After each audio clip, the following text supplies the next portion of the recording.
March 10th, 2012 was a day that, at least for me personally, will always live on in infamy. No, it is not the date of some terrible tragedy or historical event, but as a gamer, it became one of the defining moments of my life. I'm of course referring to the now infamous ending of Mass Effect 3, the third and final installment of Bioware's epic sci-fi trilogy. Having previously come off of the immense high of the critically acclaimed Mass Effect 2, expectations for how the story of Commander Shepard, the crew of the Normandy, and the conflict with the terrifying Reapers would come to an end were astronomical. Mass Effect 3 was to be the culmination of two massive games worth of story and character development, where the choices you made would ripple throughout the galaxy and affect how your story would conclude. Bioware was already 2 for 2, so there was little doubt that they wouldn't stick the landing in the final hours. For myself and countless others, Mass Effect 3 was the most highly anticipated video game of our lives, a mindset which would ultimately be our undoing. What must be stated right off the bat though is that overall Mass Effect 3 is by no means a terrible game. It has its flaws and certain elements feel more shallow than previous installments, but the game packs a punch where it counts the most. Mass Effect 3 contains some of the most emotionally visceral and compelling moments of the trilogy, and the overwhelming sense of inescapable galactic doom can be felt throughout the story. However, cracks in the foundation of the plot begin to become more readily apparent the closer to the climactic showdown you get, and by the time you get to the final battle with the Reapers on Earth, the game feels linear, uninspired, and worst of all, incredibly rushed. Before you know it, you're on the Citadel facing off against the Elusive Man, the only thing standing between you and your goal of activating the Crucible, which will supposedly defeat the Reapers for good. You defeat the Elusive Man, activate the Crucible, and say a tearful goodbye to your good pal Captain Anderson. But then something strange happens. Shepard is elevated to the top of the Citadel, where he comes face to face with a ghostly representation of the boy who Shepard witnessed die on Earth at the beginning of the Reaper invasion. This boy is the Catalyst, the AI controlling the Reapers. He explains how and why the Reapers exist in a way that is frustratingly vague, and then suddenly thrusts you into making one of 3 choices, which are also vague. You make the choice, one of 3 colors shoots out and spreads across the galaxy, destroying the mass relays. The Normandy is seen trying to outrun the blast, but gets overcome. We then cut to the ship crash landed on a lush tropical world. A few random characters step out, and cut to credits. I can only speak for myself, but when this happened, a sudden rush of dread washed over me. This is what I waited years for? This is what I put in so much mental and emotional energy for? Where's the conclusion? What happened to my crew? Where's the Normandy? Are they okay? The mass relays blew up. Does that mean that all the solar systems of the galaxy are wiped out? Even if not, that means that everyone in the galaxy is stranded where they are, including the Normandy. Did I just doom the entire galaxy and all my friends?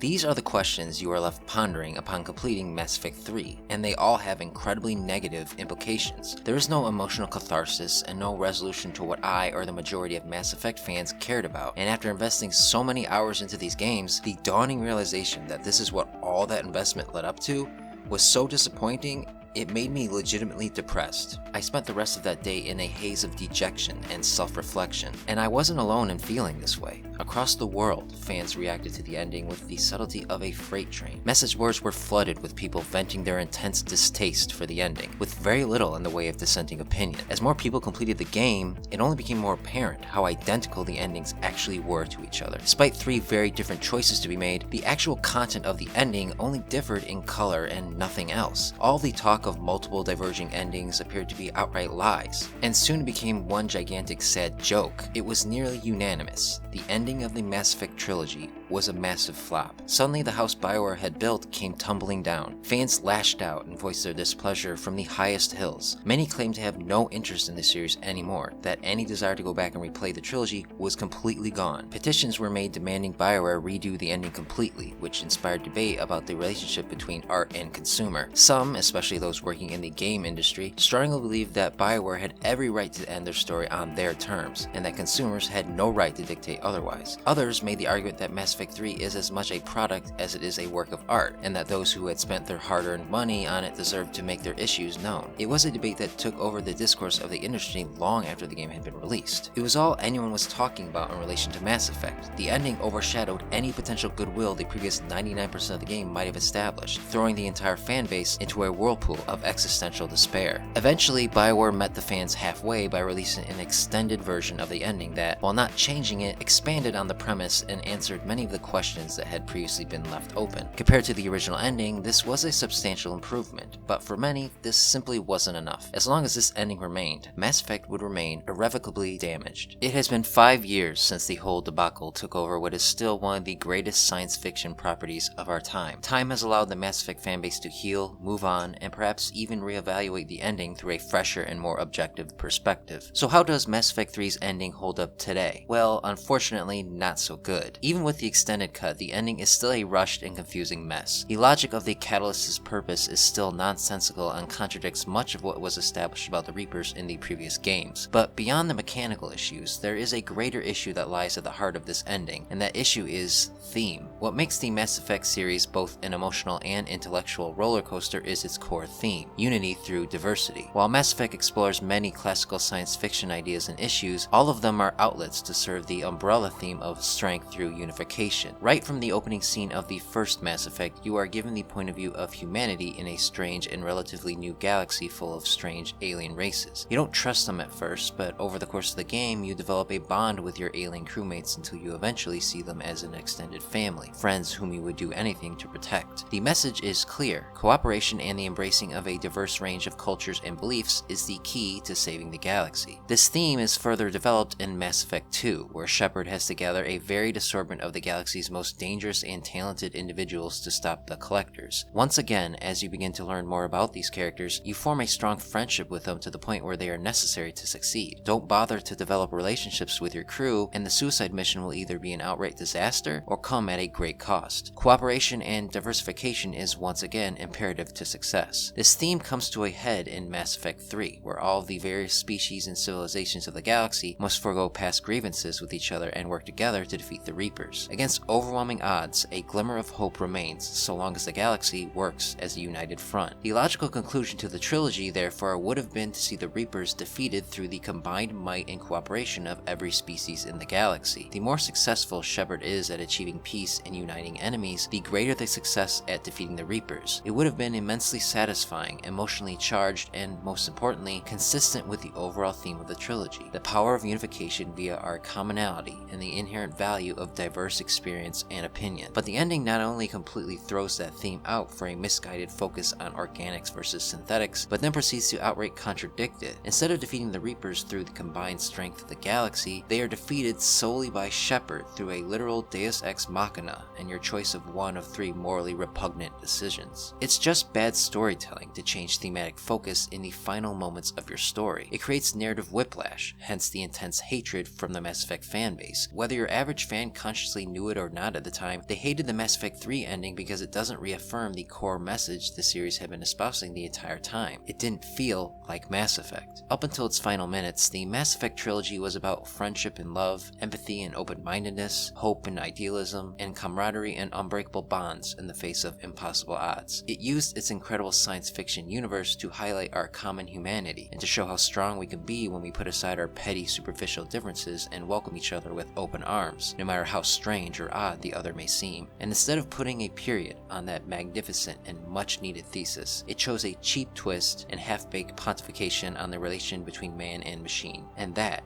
is the real tragedy of Mass Effect 3's ending, and why, 5 years later, it still disappoints. So that's how I feel, but what do you guys think? Does the ending still not sit right with you, or have you since warmed up to it? I'd love to hear your thoughts in the comments, and if you enjoyed this video, please feel free to give it a thumbs up, and subscribe for more Mass Effect videos and beyond going forward. I'm a huge fan of the series, and with Andromeda coming up, there is sure to be much to talk about. Thanks for watching, and I'll see you next time.